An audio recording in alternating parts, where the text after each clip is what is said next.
The gunshot echoed across the dusty plains of Montana Territory, 1876, sending a flock of startled crows into the azure sky as Rebecca Montgomery clutched her bleeding shoulder and stumbled behind a weather-beaten boulder. Her breath came in ragged gasps, the satin of her once fine dress now torn and stained with the red earth of the West. She had been running for 3 days, ever since fleeing the man who'd bought her from the orphanage in St. Louis with promises of marriage and respectability. Rebecca pressed her back against the cool stone, her honey-brown hair falling loose from its pins as tears streaked clean lines down her dirt-smudged face. She could hear horses in the distance, not her pursuer, but someone else. Friend or foe, she couldn't know, but with her strength fading, she had little choice but to hope. The riders approached slowly, for men on horseback, their silhouettes shimmering in the late afternoon heat. The leader, a tall figure whose face was shadowed by a wide-brimmed hat, dismounted with the fluid grace of someone born to the saddle. He approached cautiously, one hand resting on the worn handle of his Colt revolver. "Miss, you hurt." His voice was deep, touched with the hint of a southern drawl. Rebecca tightened her grip on the small derringer hidden in the folds of her skirt, the only possession she'd managed to take when she fled. "Stay back," she warned, her voice steadier than she felt. The man stopped, raising his hand slowly to show he meant no harm. As he stepped into the light, Rebecca saw a face weathered by sun and wind, but with kind eyes the color of a summer storm. He couldn't have been more than 30, with a strong jaw shadowed by stubble and a small scar cutting through his right eyebrow. "Name's Finn Sullivan," he said. "These are my men. We're moving cattle to Helena. Don't mean you any harm." Rebecca swayed slightly, the blood loss making her dizzy. "I've heard promises before, Mr. Sullivan." "That may be," he replied, taking another careful step forward. "But I reckon you don't have many options right now." He nodded toward her shoulder. "That needs tending, and we've got supplies." He was right, of course. Rebecca's vision was beginning to blur around the edges. With the last of her strength fading, she nodded once before darkness claimed her. When Rebecca awoke, the world was rocking gently beneath her. She was wrapped in a rough wool blanket, lying in the back of a wagon. The pain in her shoulder had dulled to a persistent throb, and when she carefully moved her fingers to the wound, she found it cleaned and bandaged. "Welcome back," came Finn Sullivan's voice. She turned to see him riding alongside the wagon, leading her horse, a mare she'd stolen from the stables in her desperate flight. "You've been out since yesterday." "Yesterday?" Rebecca struggled to sit up, wincing at the pain that shot through her arm. "Easy now," Finn cautioned. "Doc Jenkins here patched you up best he could, but that bullet tore through some muscle. You're lucky it wasn't worse." An older man with spectacles and a neat white beard nodded from the driver's seat of the wagon. "Whoever shot you was either a poor marksman or didn't truly want you dead," he remarked. "Either way, you should thank your stars, young lady." Rebecca's hand instinctively went to the locket around her neck, the only thing she had left of her mother. "I don't have money to pay you," she said quietly. Finn chuckled, the sound warm in the cool morning air. "Didn't ask for any." His eyes narrowed slightly. "Though I am curious what a lady like yourself is doing out here alone with a bullet in her shoulder." Rebecca looked away, watching the rolling grasslands pass by. "It's a long story, Mr. Sullivan. We've got a long ride to Helena," he countered. "And please, call me Finn." For a moment, Rebecca considered fabricating a story. She'd become skilled at reinvention during her 19 years of life, but something in Finn Sullivan's straightforward gaze made her hesitate. She'd been running and hiding for so long. Perhaps the truth, or at least part of it, would be a relief. "I'm Rebecca Montgomery," she began. "I was fleeing a situation in St. Louis. The man pursuing me doesn't take kindly to losing what he considers his property." Finn's jaw tightened. "No man has the right to own another." "Tell that to Jeremiah Blackwood," Rebecca said bitterly. "He purchased my indenture from the orphanage where I was raised. Promised me marriage and a respectable life as his wife." Her laugh was hollow. "What he wanted was considerably less respectable. And you ran," Finn finished for her. Rebecca nodded. 3 days ago. He caught up to me yesterday morning. I managed to escape, but not before he put a bullet in me." Doc Jenkins made a disapproving sound. "Despicable. In my day, a gentleman would never—" "Blackwood is no gentleman," Rebecca interrupted. He's a businessman who collects beautiful things. I was to be his newest acquisition. Finn rode in silence for a moment, his face unreadable.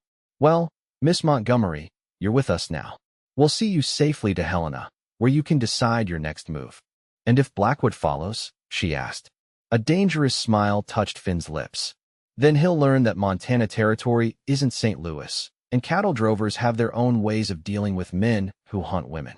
The Sullivan cattle drive moved at a steady pace through the Montana wilderness. Rebecca spent the first 2 days recovering in the wagon, but by the third morning, she insisted on riding her mare. Doc Jenkins protested, but Rebecca was determined not to be a burden. Besides, after years of confinement in the orphanage and then Blackwood's mansion, the vast open spaces of the territory called to something wild in her soul. Finn found her struggling to saddle her horse one-handed. Without a word, he stepped in, his capable hands making quick work of the tack. "Thank you," Rebecca said, trying to ignore how his proximity made her heart beat faster. Since her rescue, she'd observed him with the growing realization that Finn Sullivan was unlike any man she'd encountered. He led his small crew with quiet authority, working alongside them rather than above them. He treated her with respect, but not the cloying deference that had always made her uncomfortable in St. Louis society. "You're stubborn," Finn remarked, adjusting the stirrup to her height. "That'll serve you well out here." "Is that a compliment, Mr. Sullivan?" she asked, a smile tugging at her lips. "Finn," he corrected. "And yes, I suppose it is." He offered his hand to help her mount, and she took it, trying to ignore the warmth that spread through her at his touch. Once she was settled in the saddle, Finn looked up at her with serious eyes. "Stay close to the herd today? We're nearing Blackfoot territory. Relations have been peaceful, but it doesn't hurt to be cautious." Rebecca nodded, gathering her reins. "I won't wander." As they rode, Rebecca found herself riding alongside Finn's foreman, a weathered man named Rudy who had spent 30 years on the frontier. To her surprise, he treated her not as a delicate lady, but as a fellow traveler, sharing stories of the land they passed through and teaching her the ways of the trail. "Miss Montgomery," Rudy said as they crested a hill overlooking a lush valley. "You handle that horse like you were born to it." Rebecca smiled, patting her mare's neck. "My father was a cavalry officer before he died. He taught me to ride when I was very young, one of the few memories I have of him." "Your pa taught you well," Rudy replied. "Though I reckon that fancy riding school in St. Louis probably tried to make you sit sideways on a horse like those Eastern ladies." Rebecca laughed. "They tried. I was a terrible disappointment to my finishing school instructors." "Their loss is our gain," came Finn's voice as he rode up beside them. "A side saddle would be useless out here." The days fell into a rhythm. Rebecca's shoulder healed slowly, and with it came a growing sense of freedom she had never known. The cattle drive was hard work, dusty, exhausting, and sometimes dangerous, but there was honesty in it that resonated with her. Each night around the campfire, she learned more about the men she traveled with, especially Finn Sullivan. He had come west after the war between the states, where he'd fought for the Union despite his Virginia upbringing. He'd worked as a scout, a miner, and finally a cattleman, building his small operation through determination and fair dealing. Now, at 32, he owned a modest ranch outside Helena and was respected throughout the territory. One evening, as the sun set in a blaze of orange and purple, Rebecca found herself sitting beside Finn at the edge of camp. The others were playing cards or tending to evening chores, giving them a rare moment of privacy. "Why cattle?" she asked him. "After all you've done, why settle on this life?" Finn considered the question, rolling a cigarette between his fingers. "Freedom, I suppose. I answer to the seasons and the land, but not to any man." He lit the cigarette, the match briefly illuminating his thoughtful expression. "After the war, I couldn't go back to Virginia. Too many ghosts. Out here, a man can build something that's truly his." "And is it? Truly yours, I mean?" "Getting there," Finn said with a small smile. "This drive should bring enough to expand the north pasture, maybe buy a few more breeding stock." He glanced at her. "What about you? What will you do in Helena?" Rebecca looked out at the darkening prairie. "I don't know," she admitted. "I've never had the luxury of planning my own future. The orphanage, then Blackwood. My path was always determined by others. And now I'm terrified," she said with surprising honesty. but also alive. For the first time, I feel like I'm breathing real air. Finn nodded, understanding in his eyes. The first taste of freedom can be as frightening as it is sweet. He hesitated, then added, "You know, Helena has need of a schoolteacher. The mining families have children who need educating." Rebecca turned to him, surprised. "How did you know I taught at the orphanage?" "You mentioned it in your sleep," Finn said. "When the fever from your wound was high." The idea took root in Rebecca's mind. Teaching had been her one joy at the orphanage, sharing knowledge with the younger children, watching their minds open like flowers to the sun. "Do you really think they would hire me? A woman alone, with no references?" "Montana isn't St. Louis," Finn reminded her. "Out here, you're judged by what you can do, not where you came from." His eyes held hers. "Besides, I'd vouch for you." The simple offer, his willingness to stake his reputation on her behalf, touched Rebecca deeply. Without thinking, she reached out and placed her hand over his. "Thank you, Finn." They sat in comfortable silence as night fully claimed the sky, stars appearing like diamonds scattered across black velvet. Neither moved to break the connection of their hands, and something shifted between them, subtle as a change in the wind. The next morning brought clouds from the west, promising rain. The cattle grew restless, sensing the change in weather, and the drovers worked double time to keep the herd together. Rebecca helped where she could, her riding skills proving valuable as they navigated increasingly rugged terrain. By midday, fat raindrops began to fall, quickly turning to a steady downpour. The trail became muddy and treacherous, slowing their progress to a crawl. As they approached a river crossing, Finn called a halt. "We'll make camp early," he announced, rain streaming from the brim of his hat. "This ford's too dangerous in a storm. We'll cross tomorrow if the weather clears." They set up camp in a sheltered grove of cottonwoods, everyone working quickly to establish what comfort they could in the wet conditions. Rebecca helped Doc Jenkins with the chuck wagon, setting up his makeshift kitchen under a canvas tarp. "You're not what I expected, Miss Montgomery," the old doctor commented as they worked. "Oh, and what did you expect?" she asked, arranging coffee cups on a crate. "Most city women I've encountered would be complaining about the mud and discomfort. You seem to be thriving." Rebecca smiled, pushing a damp strand of hair from her face. "Perhaps I was never meant for city life, doctor. Or perhaps when you've lived without choices for so long, even discomfort feels like freedom when it's chosen." The doctor nodded thoughtfully. "Finn sees it too, you know. The strength in you." Before Rebecca could respond, a shout went up from the river's edge. One of the younger drovers came running into camp, panic on his face. "Boss, the river's rising fast. It's taken part of the bank where we tied the remounts." Finn was already moving, barking orders as he went. "Rudy, Jake with me. Doc, keep everyone else here." Rebecca watched as the men raced toward the river, fear clutching at her heart. The rain was coming down in sheets now, and even from camp, she could hear the roar of the swollen river. Without stopping to think, she grabbed a coil of rope and followed. When she reached the riverbank, chaos reigned. The normally placid crossing had transformed into a churning mass of brown water. A section of the bank had collapsed, and 3 horses were struggling in the current, their lead ropes tangled in debris. Finn and his men were working to reach the animals, but the current was too strong for a direct approach. Rebecca saw immediately that they needed leverage, a way to reach the horses without being swept away themselves. "Finn," she called over the storm. "The fallen tree, we can use it as an anchor." He turned, surprise, and then understanding crossing his face when he saw her plan. Nodding, he directed his men to help secure the rope to the massive cottonwood that had fallen partway into the river. Rebecca tied the other end around her waist, ignoring the pain in her healing shoulder. "What are you doing?" Finn demanded when he saw her preparations. "I'm lighter than any of you," she explained rapidly. "I can get closer to the horses without putting as much strain on the rope." "It's too dangerous. There's no time to argue," Rebecca cut him off. "Those horses will drown."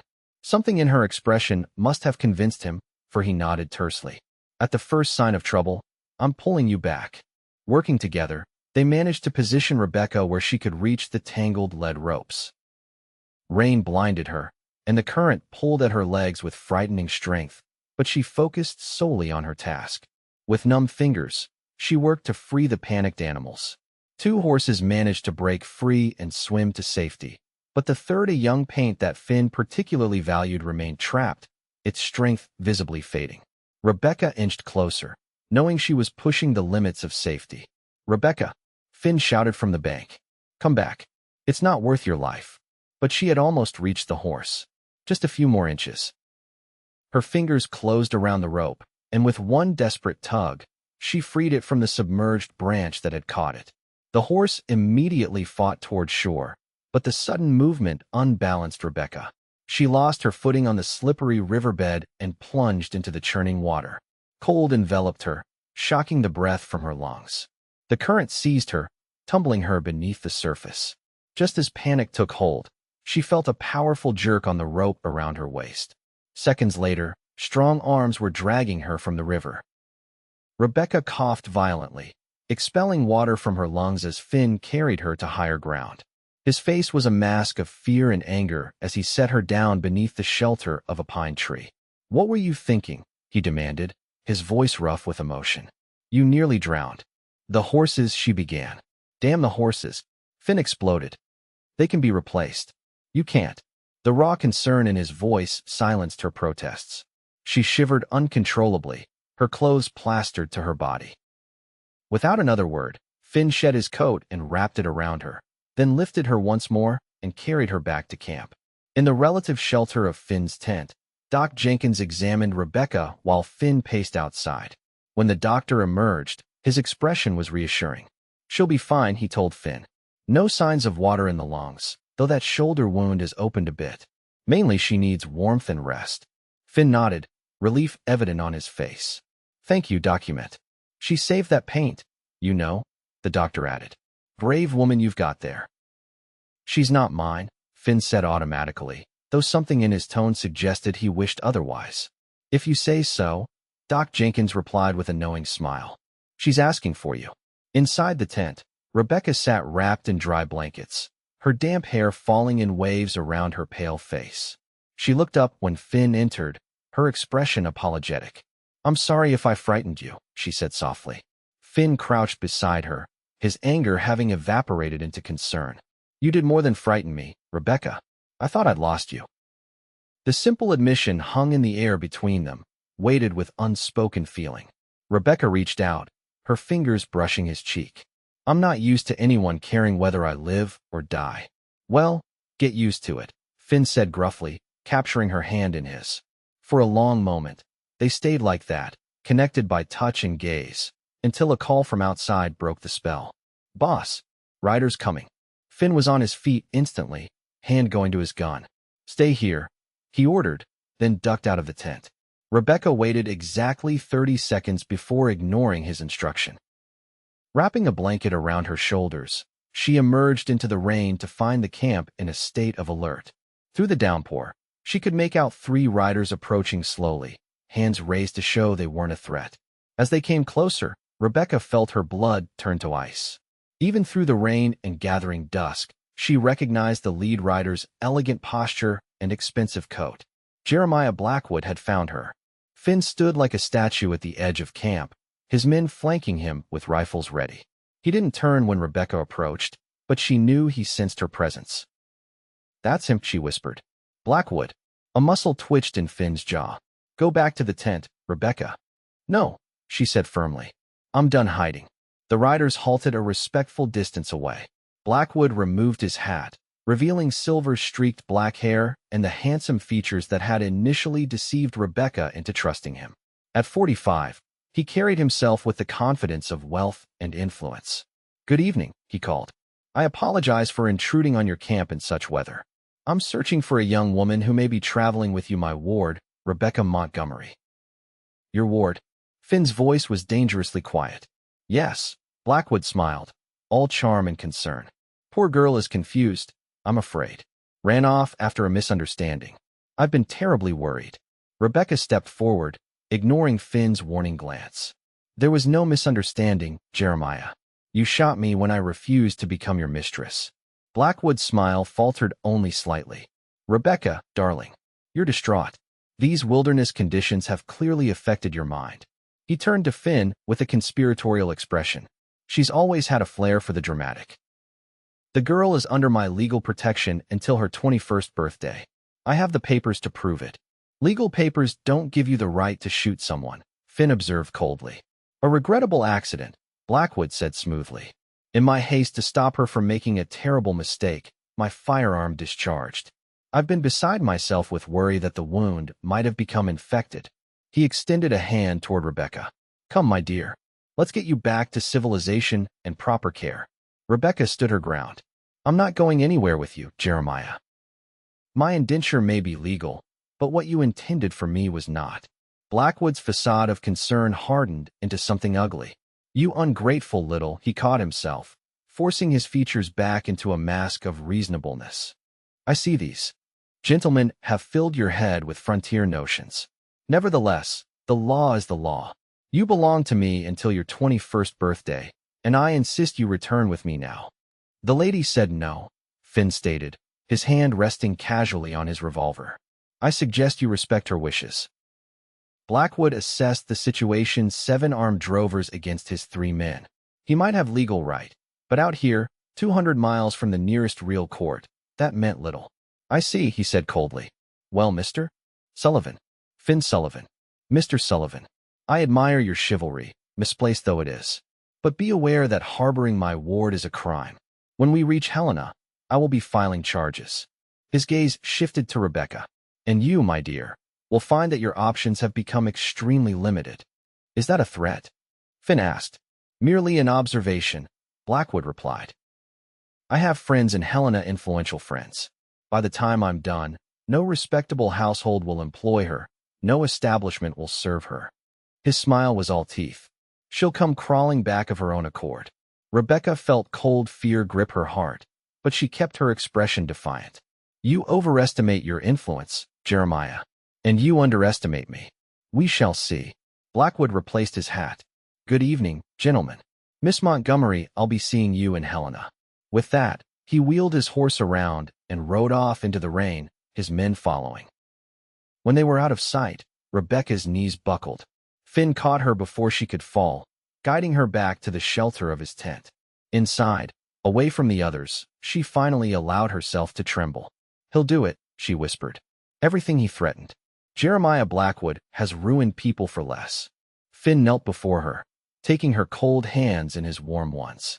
Listen to me, Rebecca. We're still 5 days from Helena. A lot can happen in 5 days. What does that mean?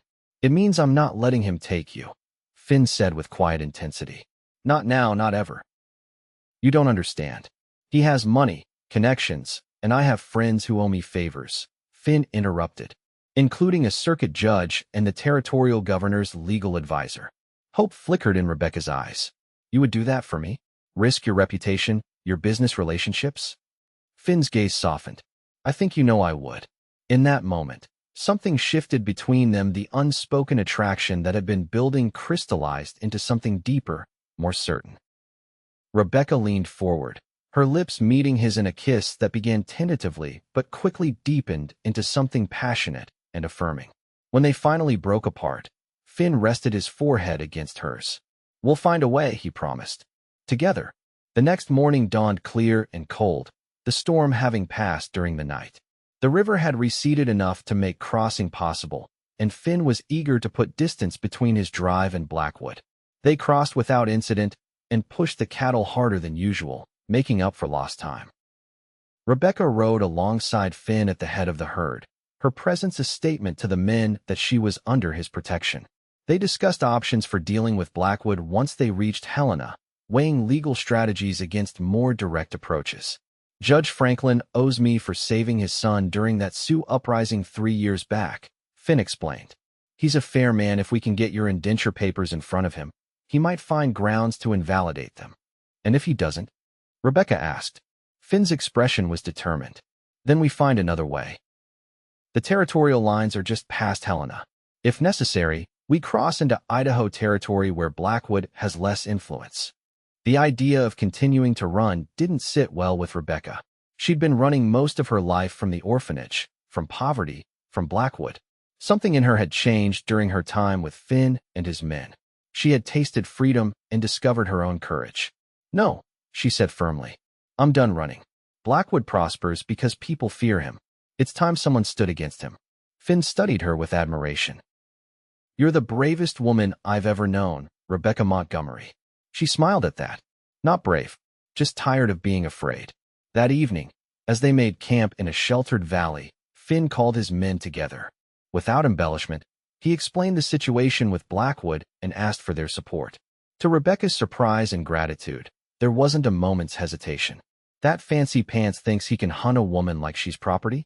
Rudy spat into the fire. Not while I draw breath. The others voiced similar sentiments, their loyalty to Finn extending naturally to include Rebecca. Their simple acceptance brought tears to her eyes, these rough men of the frontier offering protection without question or condition. Later, as she helped Doc Jenkins tend to a drover's sprained ankle, the old physician spoke thoughtfully. You know, I've known Finn Sullivan for 8 years.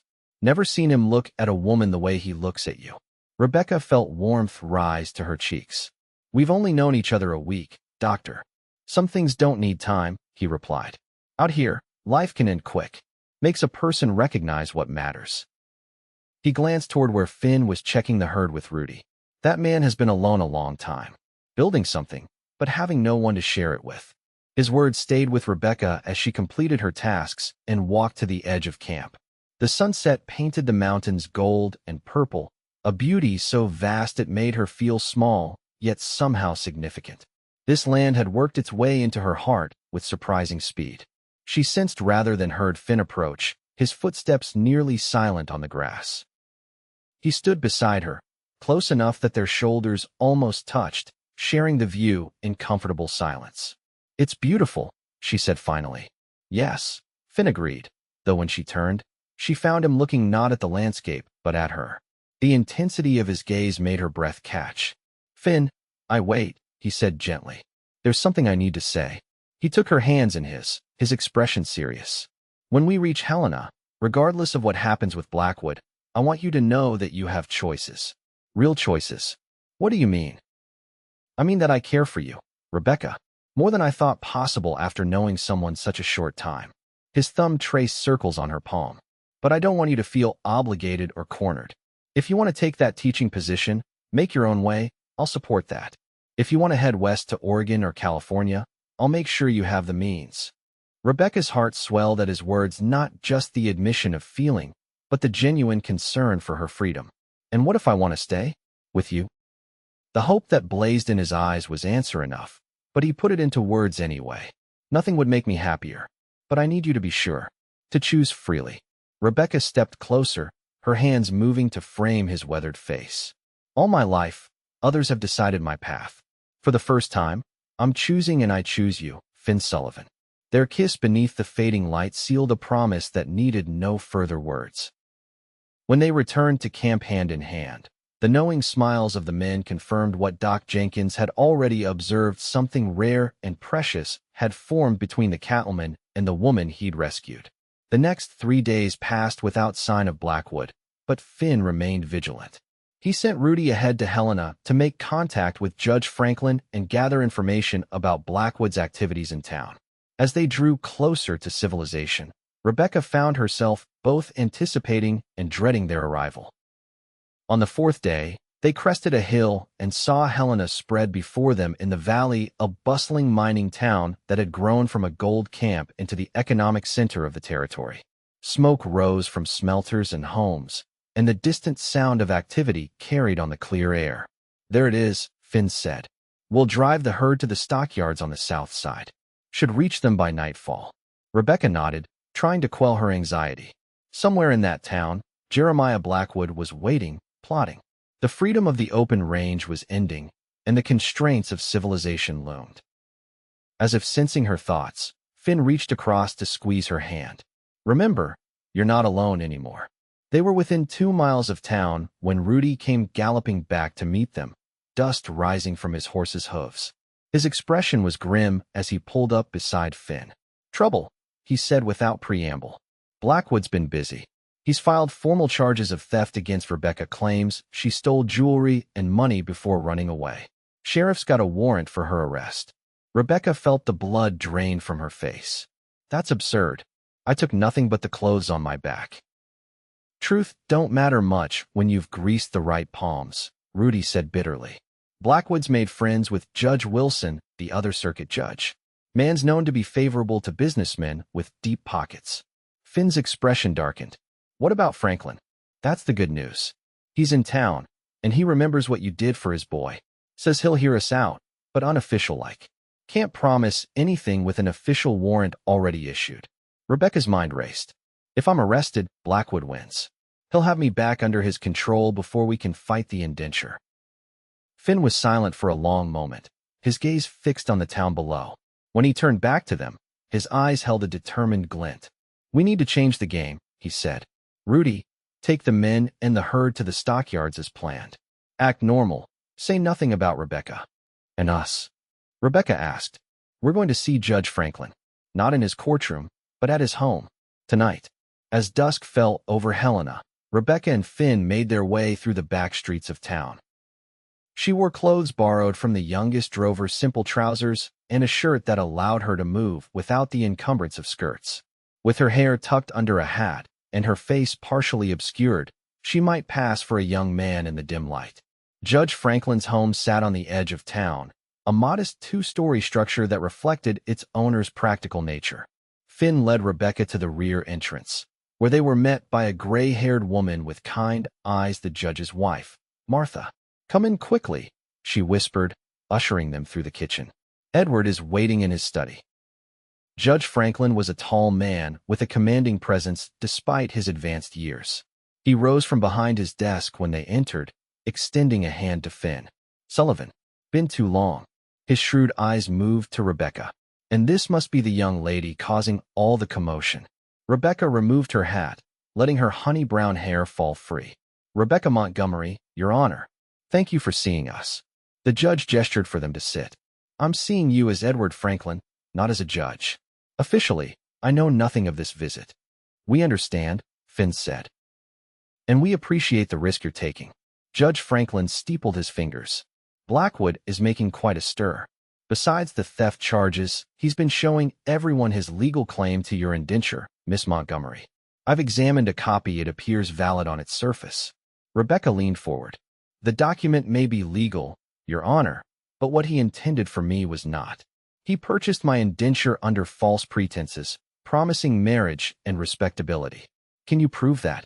No, she admitted. But I can prove he shot me. She opened her shirt collar enough to reveal the healing wound on her shoulder. Would a guardian do this to his ward? The judge frowned. Disturbing, certainly, but he claims it was an accident while trying to prevent your flight. And the theft charges? Finn asked. Convenient, Franklin said dryly. Particularly since the items he claims were stolen haven't been recovered. But a judge more susceptible to influence than myself has already issued the warrant. The room fell silent as they all contemplated the situation. Finally, Judge Franklin spoke again, his tone cautious. There might be a way to invalidate the indenture without directly challenging Blackwood's legal claim. Rebecca's heart quickened. How? Indenture contracts become void upon the subject's marriage, the judge explained. It's an old provision, rarely invoked these days, but still binding. If you were to marry Miss Montgomery, your husband would assume any outstanding obligations, effectively canceling the indenture. Finn and Rebecca exchanged a glance laden with meaning. What had been building between them, the feelings that had grown during their journey, now collided with practical necessity. I see, Rebecca said softly. The judge studied them both. I should mention that I'm empowered to perform marriages. If such a solution interested you, it could be accomplished immediately. No, Finn said, surprising both Rebecca and the judge. Not like this. Rebecca felt a stab of hurt. Finn, he turned to her, taking her hands in his.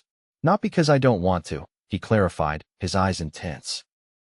But because when I marry you, and I do want to marry you, Rebecca, it won't be rushed or forced by circumstance. It will be because we both choose it, freely and joyfully. Relief and love washed through her. Then what do we do? Finn looked back at the judge. Is there another way? Something that buys us time without compromising Rebecca's freedom to choose. Judge Franklin rubbed his chin thoughtfully. There's one possibility. I could issue a stay on both the warrant and the enforcement of the indenture pending investigation into the circumstances. It would only be temporary, perhaps 2 weeks, but it would prevent immediate arrest and give you time to gather evidence or make other arrangements. Would Blackwood be able to override it? Rebecca asked. Not easily, the judge said, especially if I cite concerns about your physical safety. The shoulder wound provides grounds for that. Finn nodded decisively. Then that's what we'll do. 2 weeks gives us time to consider all options. Very well. The judge moved to his desk and began drafting the document. I'll have this filed first thing tomorrow. Until then, Miss Montgomery should remain out of sight.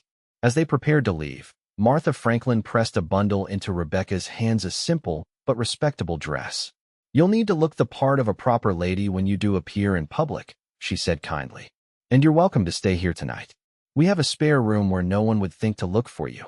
Rebecca thanked her, touched by the woman's kindness. When it came time for Finn to leave, he and Rebecca stepped onto the back porch for a moment of privacy. Are you sure about this? Rebecca asked. Blackwood won't give up easily. He could make trouble for your business, your reputation. Finn's smile was tender as he brushed a strand of hair from her face. Some things are worth fighting for, Rebecca Montgomery. You're one of them. And your offer of marriage? She ventured. Was that just a solution to a problem? You know better, he said softly. I've known since I pulled you from that river that you're the woman I want to build a life with. But I want you to come to me as a free woman, making a free choice. Not because it's your only option. Rebecca stood on tiptoe to kiss him, pouring all her feelings into the gesture. 2 weeks, she whispered against his lips. Then we'll decide our future together. The next morning, Judge Franklin filed the stay as promised, causing an immediate uproar in Helena's legal circles. Jeremiah Blackwood was furious, storming into the judge's chambers to demand an explanation. The judge stood firm, citing concern for Rebecca's welfare given her injuries and the conflicting accounts of events. Rebecca remained at the Franklin home for 3 days, during which time Finn concluded his cattle sale and secured an excellent price. On the 4th day, with the protection of the judge's order, Rebecca moved into a respectable boarding house for unmarried women, using money Finn had insisted she accept. Consider it payment for your help with the cattle drive, he'd said when she protested. You earned it fair and square. The town buzzed with gossip about the beautiful newcomer and her connection to both the respected cattleman Sullivan and the wealthy St. Louis businessman Blackwood. Rebecca endured the whispers with dignity, focusing instead on meeting with the school board about the teaching position. To her delight, the board was impressed with her knowledge and experience, offering her the position contingent on resolution of her legal situation. It was a vote of confidence that bolstered her spirits as the confrontation with Blackwood loomed. Finn, meanwhile, was busy strengthening their position. He met with his banker, his lawyer, and several influential businessmen in town who owed him favors.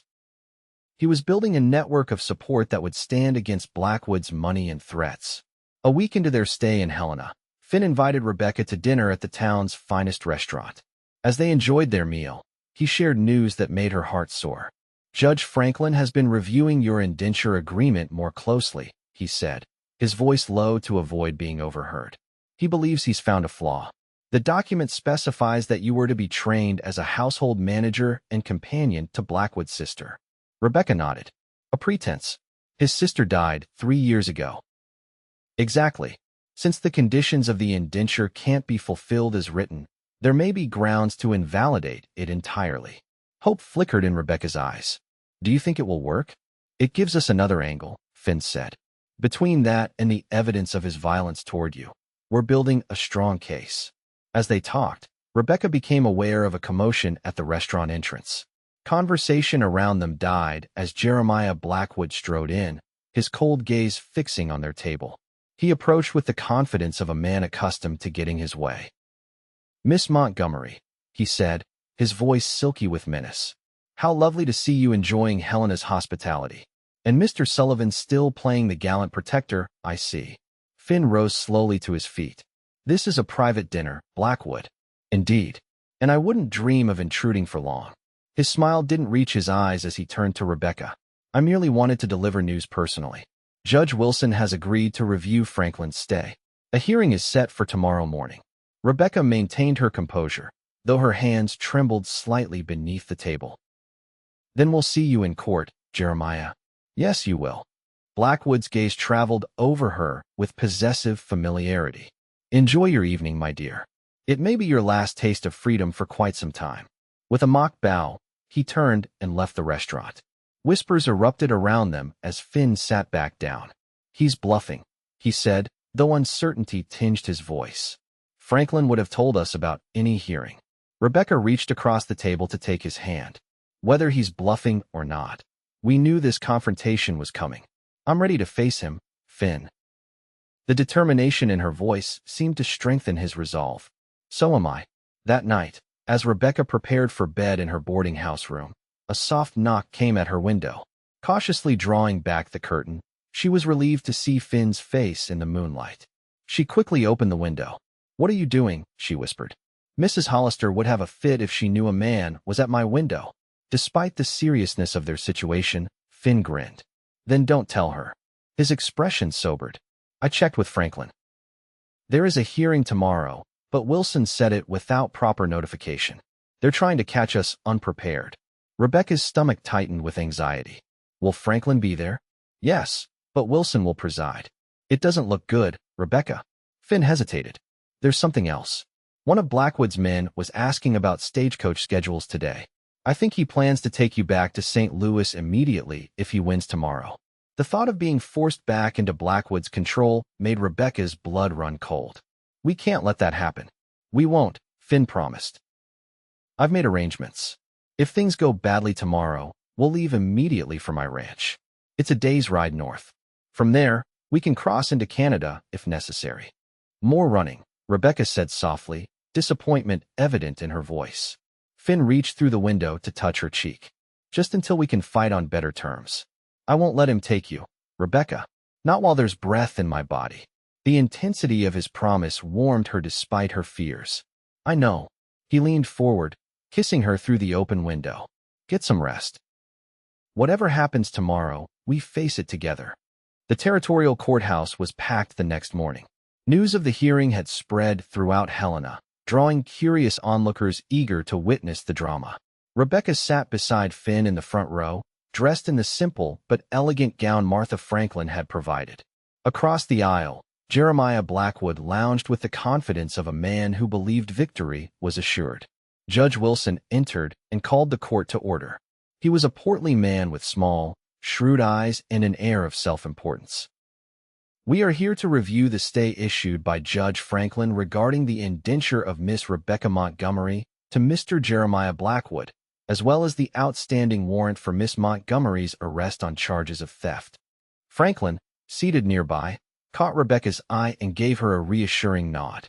Their strategy was simple: present the evidence of Blackwood's violence and the flawed indenture agreement, appeal to the court's sense of justice, and hope that Wilson's bias wasn't completely insurmountable. Blackwood's lawyer spoke first, painting Rebecca as an ungrateful, unstable young woman who had stolen valuable items and fled proper guardianship. He presented the indenture papers with flourish, emphasizing their legal validity. When it was their turn, Finn's lawyer, a sharp-minded young man named Robert Hayes, rose to address the court. He methodically dismantled the theft charges, pointing out the convenient timing and lack of evidence. Then he turned to the indenture. "Your Honor, while the document itself may appear valid, the conditions specified cannot be fulfilled. Miss Montgomery was to be trained as companion to Mr. Blackwood's sister, a woman who has been deceased for 3 years." Murmurs rippled through the courtroom. Hayes continued, "Furthermore, we have evidence that Mr. Blackwood's intentions toward his ward were far from honorable." Rebecca took a deep breath and rose to her feet.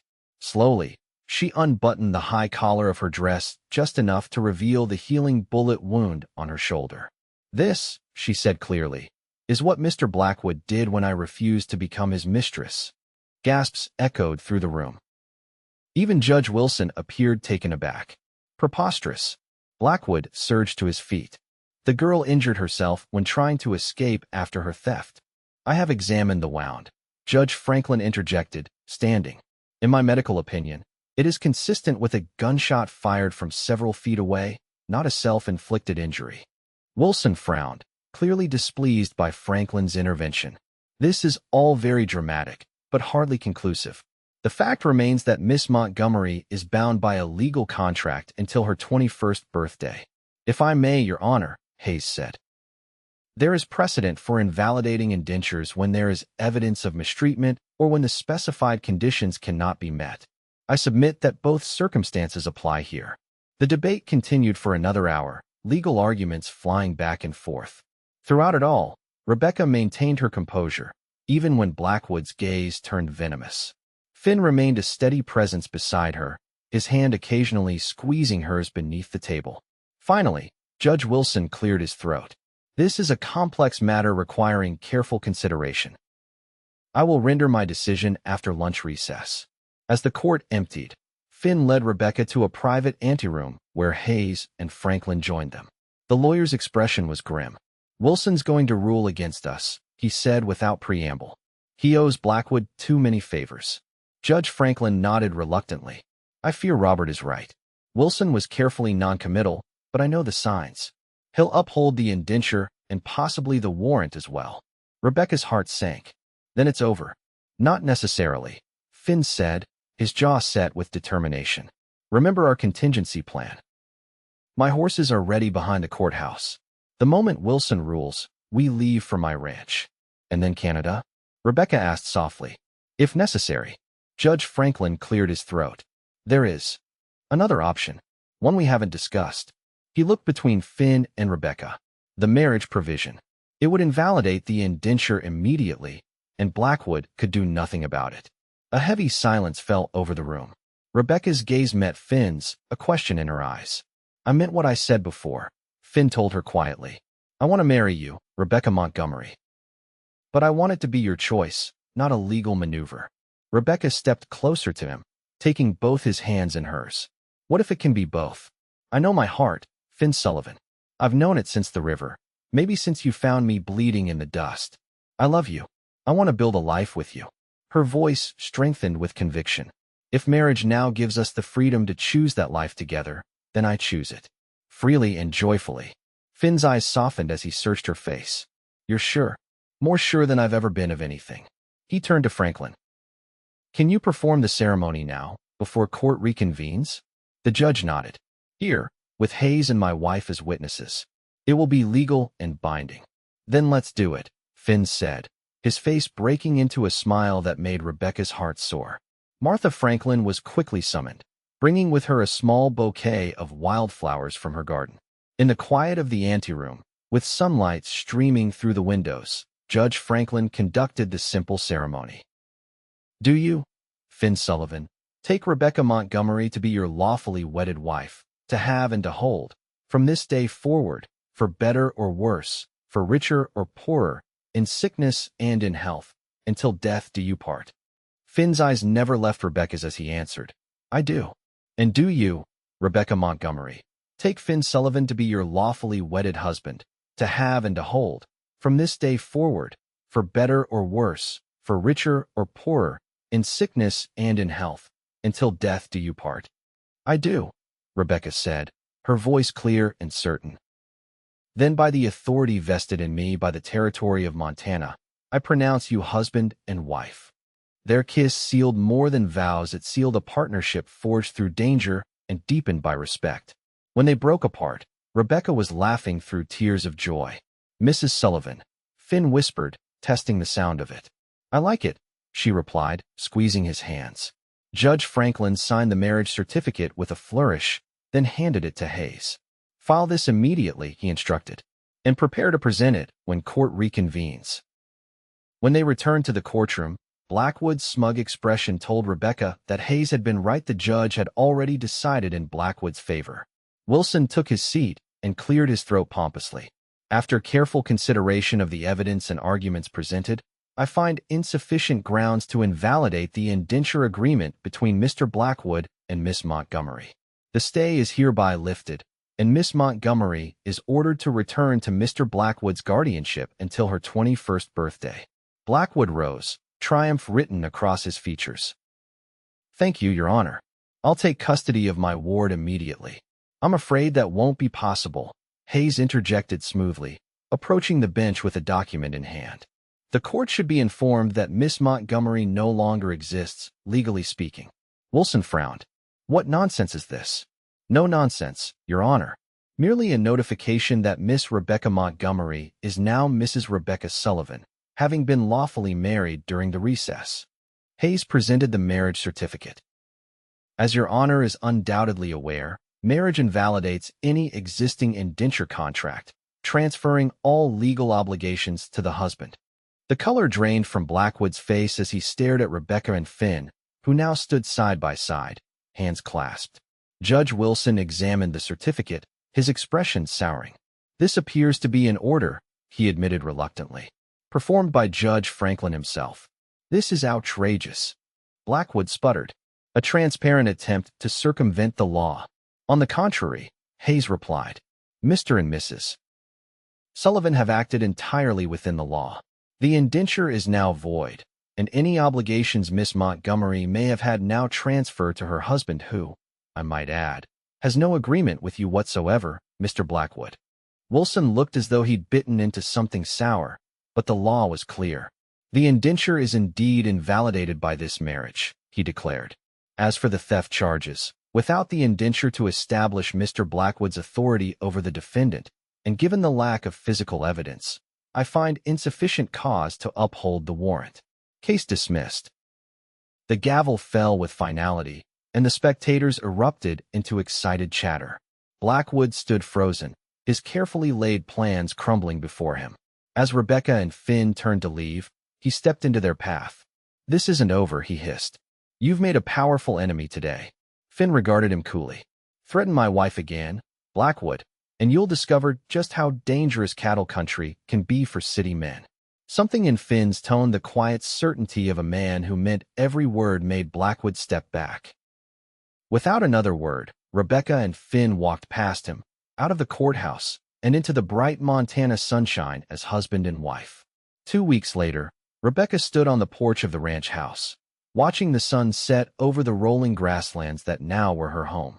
Finn's property, situated in a verdant valley 30 miles north of Helena, was modest by some standards, but rich in potential. The main house was solid and welcoming, built by Finn's own hands over the past 5 years. A barn, bunkhouse, and various outbuildings completed the homestead, with fenced pastures stretching to the distant hills. The cattle from the drive had been sold at a handsome profit, providing capital for the improvements Finn had long planned. Already, work had begun on expanding the house, adding a proper kitchen and a second bedroom for the family they hoped to have. News had reached them yesterday that Jeremiah Blackwood had left Montana Territory, returning to St. Louis empty-handed and humiliated. The story of how the beautiful Eastern woman and the respected cattleman had outwitted him had spread throughout Helena and beyond, becoming the kind of tale that would likely grow with each retelling. Rebecca smiled at the thought. In St. Louis, she had been a commodity, first as an orphan, then as Blackwood's intended conquest. Here, she was simply herself, Rebecca Sullivan, wife of Finn, future schoolteacher. The board had confirmed her appointment just yesterday, and a woman finding her place in this wild, beautiful land. The sound of hoofbeats drew her attention. Finn was returning from checking the north pasture, his tall figure silhouetted against the golden sky. As always, the sight of him made her heart quicken. Their hasty marriage, born of necessity though it was, had deepened into a partnership of true equals, their love growing stronger with each passing day. Finn dismounted and climbed the porch steps, removing his hat as he approached. His face, tanned from long days in the sun, broke into a smile that was reserved only for her. Beautiful evening, he said, coming to stand beside her at the railing. It is, Rebecca agreed, leaning into him as his arm encircled her waist. Did you fix the fence? All secure. No more escaping calves. He pressed a kiss to her temple. How was your day? Rebecca smiled. Productive. I finished organizing the school books, and Martha Franklin sent over her bread recipe. I attempted it, but I'm afraid my cooking skills still need work. Finn chuckled. I smelled the results. Don't worry, we won't starve. Cooking can be learned. I hope so. I want to be a proper rancher's wife. You already are, Finn assured her. The best one a man could ask for. They stood in comfortable silence, watching as the first stars appeared in the deepening blue of the sky. Rebecca thought about how far she had come from an orphan child to a woman who had found not just safety, but true belonging. "I received a letter today," she said after a while, "from the orphanage in St. Louis." Finn turned to look at her, concern in his eyes. "Good news or bad?" "Good, I think. They've agreed to send my mother's journal, the one I told you about that was kept from me. It should arrive next month." "That's wonderful," Finn said, squeezing her hand. "Another piece of your history to reclaim." Rebecca nodded, emotion tightening her throat. "It's strange. All my life, I felt like I was missing pieces of myself, my parents, my history, my choices. But here, with you, I feel whole for the first time." Finn turned her to face him, his hands gentle on her shoulders. "You know, when I found you that day, bleeding and defiant, I never imagined how you would change my life. This land, this ranch, it was just a place I was building. Now it's a home. Our home," Rebecca whispered, leaning into his embrace. As twilight deepened around them, Finn's expression grew serious. "There's something I've been meaning to tell you. That night at the Franklins, when we were discussing marriage as a solution to our problem with Blackwood." "Yes, I had already bought this," he said, reaching into his pocket. He withdrew a small gold ring set with a single modest diamond. "I'd been carrying it since Helena, waiting for the right moment." Rebecca's eyes widened. "Finn, our wedding may have been rushed, but my intention to make you my wife was not." He took her left hand, where a simple band already resided. "I thought you might like a proper engagement ring to go with it. Better late than never." Tears welled in Rebecca's eyes as Finn slipped the ring onto her finger alongside her wedding band. "It's beautiful," she whispered. "Not as beautiful as you," he replied, cupping her face in his hands. "I love you, Rebecca Sullivan. Not despite your past or your scars, but with them. They're part of the woman you've become, the woman I fall in love with more deeply each day." Rebecca reached up to touch his face, tracing the scar through his eyebrow. "And I love you, Finn Sullivan. You saw me when I was lost, valued me when I thought myself worthless." Her voice softened. "Do you remember what you said that first night, when I told you I wasn't pure?" Finn smiled, recalling the moment after they'd reached his camp, when Rebecca, feverish and afraid, had confessed her fears that her past would make her unworthy in his eyes. "I remember," he said softly. "I told you I never needed you to be." "And I believed you," Rebecca whispered. "It was the first time in my life someone wanted me just as I was." As the last light faded from the sky, they stood together on the porch of the home they were building, two souls who had found in each other not just love but acceptance. Behind them, a lamp glowed in the window, beckoning them inside. Ahead, the vast Montana night spread out before them, full of promise and possibility. "Come inside, Mrs. Sullivan," Finn said, offering his arm with a smile. "Tomorrow's another day." Rebecca took his arm, returning his smile with one of her own. "Tomorrow," she agreed, and all the tomorrows after that. Together, they walked into the warmth of their home, leaving the wild darkness outside. In finding each other, they had both found something they had sought their entire lives: not perfection, but acceptance. Not an ideal, but a reality more precious for its imperfections. Their story, like the territory they called home, was still being written, raw and real and full of promise. And as Rebecca Sullivan closed the door behind them, she knew with absolute certainty that whatever challenges lay ahead, they would face them as they had faced Blackwood together, drawing strength from a love that had never demanded perfection, only truth.